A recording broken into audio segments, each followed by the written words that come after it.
안녕하십니까. 8월 21일 수요일 이사야 29장 15절에서 24절 말씀입니다. 자기의 계획을 여호와께 깊이 숨기려 한 자들은 화 있을진저 그들의 일을 어두운 데서 행하며 이르기를 누가 우리를 보랴 누가 우리를 알랴 하니 너희의 패역함이 심하도다. 토기장이는 어찌 진흙같이 여기겠느냐. 지음을 받은 물건이 어찌 자기를 지은 이에게 대하여 이르기를 그가 나를 짓지 아니하였다 하겠으며 빚음을 받은 물건이 자기를 빚은 이에 대하여 이르기를 총명이 없다 하겠느냐. 오래지 아니하여 레바논이 기름진 밭으로 변하지 아니하겠으며 기름진 밭이 숲으로 여겨지지 아니하겠느냐. 그날에 못 듣는 사람이 책의 말을 들을 것이며 어둡고 캄캄한 데서 맹인의 눈이 볼 것이며 겸손한 자에게 여호와로 말미암아 기쁨이 더하겠고 사람 중 가난한 자가 이스라엘의 거룩하신 이로 말미암아 즐거워하리니 이는 강포한 자가 소멸되었으며 오만한 자가 그쳤으며 죄악의 기회를 엿보던 자가 다 끊어졌음이라. 그들을 송사로 사나백의 죄를 씌우며 성문에서 판단한 자를 올무로 잡듯하며 헛된 일로 의인을 억울하게 하느니라.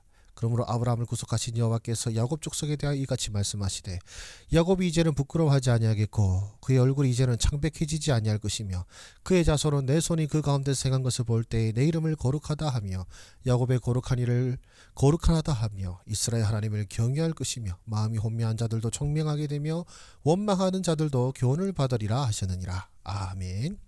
네, 잠깐 정지하시고 묵상하도록 하겠습니다. 하나님은 어떤 분이십니까? 하나님의 영광을 위해 이 모든 일을 행하시는 분이십니다. 오늘 말씀을 보시면 결국 이 하나님께서 하신 일들을 통하여 하나님의 백성들이 하나님을 경외하고 영광을 돌리게 될 것을 말씀하고 계시죠. 하나님께서 이 모든 일을 행하시는 것은 명백합니다. 바로 하나님의 영광을 위해서입니다.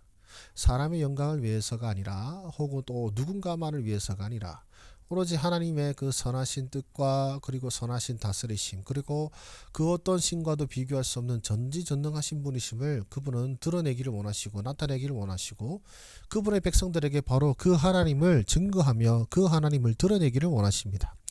왜 이 정치인들이 하나님께 책망을 받습니까? 오늘 말씀에 나타나는 하나님이 모르게끔 은밀하게 이 계획을 짜는 자들은 도대체 뭘 하고 있는 것일까요? 바로 앞선에도 우리 이사야 선지자가 벌거벗으면서까지 이들에게 증언하지 않았습니까? 애굽을 의지하지 말라고요. 그러나 지금 이 이스라엘의 이 유다의 지도자들은 지금 백성들 모르게 남들 모르게 애굽을 향하여 손 내밀고 애굽과 동맹을 맺어서 아수르를 대항하려고 하고 있었습니다. 그걸 하나님이 모르실까요? 알고 계시죠. 하나님께서는 분명히 애굽을 의지하지 말고 하나님을 의지할 것을 몇 번이고 말씀하셨음에도 불구하고 그들은 듣지 않아 했던 것입니다. 그래서 듣지 않냐는 지도자를 하나님께서 벌하시고 멸하시고 그리고 이제 원래 그런 정치인들이나 혹은 이 권력자들 그러죠. 뭐 어리석은 백성들 하면서 그들은 아무것도 모르고 자기가 하는 것이 마치 백성을 위한 일이고 어쩔 수 없었던 일이냐 얘기를 하지만 그러나 그들이 무시했던 그 백성들 소위 말하면 그들이 이 백성들은 어리석어서 애굽을 의지해야 되는 줄 잘 모른다 이런 식으로 얘기했던 바로 그 백성들은 하나님께로부터 위로받고 구함을 받고 또 그들이 하나님을 경외하게 될 것이다 라고 말씀하고 계십니다. 하나님은 그분의 영광을 위하여서 이 모든 일을 행하시는 분이십니다. 그렇다면 우리에게 무엇을 말씀하고 계실까요? 하나님이 모르시는 인간의 계획은 없습니다.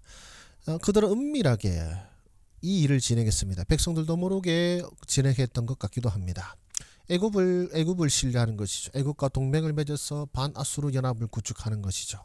그러나 하나님이 모르시지 않습니다. 이미 그들의 마음의 속셈을 아시고 선지자 이사야를 통해 먼저 말씀하셨죠. 애굽을 의지하지 말라고. 그럼에도 불구하고 그들은 애굽을 의지하려 하였습니다. 하나님이 그 모든 것을 아시고 그들의 그 은밀한 계획을 낱낱이 밝히시고 또 그들을 멸하시는 것이죠. 그러나 그 하나님의 심판은 어떻게 됩니까? 백성들에게는 복이 됩니다. 하나님의 말씀을 어기는 그 지도자들에게는 이 하나님의 심판은 그들을 망하게 하고 멸망시키는 아주 치욕적이고 그리고 불행한 날이 되겠지만 하나님의 백성들은 어떻습니까? 이로 인해 깨닫지 못하던 자들이 깨달음을 잃게 되고 또 하나님의 말씀을 듣게 되고 하나님을 경외하고 영광을 돌리게 된다라고 성경은 말씀하고 계시죠. 하나님의 심판들은요 하나님의 백성들에게는 복이 됩니다. 저와 여러분들에게 복이 되는 것이 하나님의 심판임을 기억하시기를 바랍니다. 그럼 나는 어떻게 살아야 되겠습니까? 하나님이 모르시는 계획은 없다. 이거 하나만으로도 충분할 것 같습니다. 하나님이 모르시는 계획은 없다.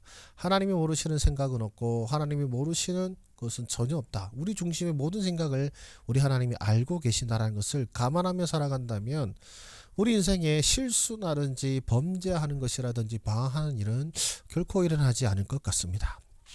그리고요, 오직 하나님께만 영광을 돌리는 삶, 그것이 우리의 삶의 중심이 되어야 하는 것이죠. 나의 영광과 나의 건강과 어떤 나의 즐거움을 위한 삶이 아니라 오직 하나님께 영광을 위한 것이죠. 하나님께서 하나님의 영광을 위하여 이 모든 일을 하시기 때문에 우리가 그 하나님의 영광을 위하여 산다면 우리의 삶은 어떻습니까? 바로 하나님의 형통하심이 함께하는 너무나도 복된 삶이 된다는 것입니다.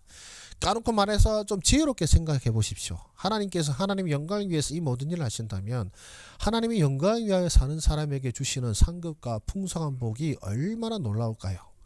우리가 세상에서 어리석다라고 생각하겠지만, 세상의 눈으로 보면 이게 무슨 복이겠냐고 생각하겠지만, 그러나 이 모든 일, 하나님의 영광을 위하여 이 모든 일을 행하시는 하나님을 알기에 우리는 어쩌면 가장 지혜롭고 가장 복되고 가장 형통한 삶을 살고 있음을 기억하시기를 주의 이름으로 축원합니다. 기도하겠습니다.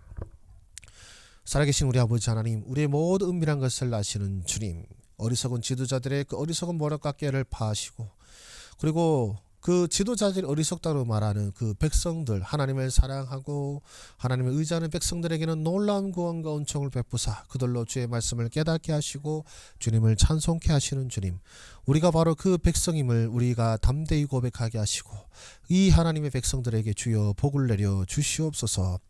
우리가 세상의 상식과 세상의 의지대로 살아갈 것이 아니라 우리 하나님의 영광을 위하여 살아가는 우리들의 삶이 되게 하여 주셔서 우리 삶 속에 하나님의 형통하심이 함께하는 복된 삶 되게 하여 주시옵소서.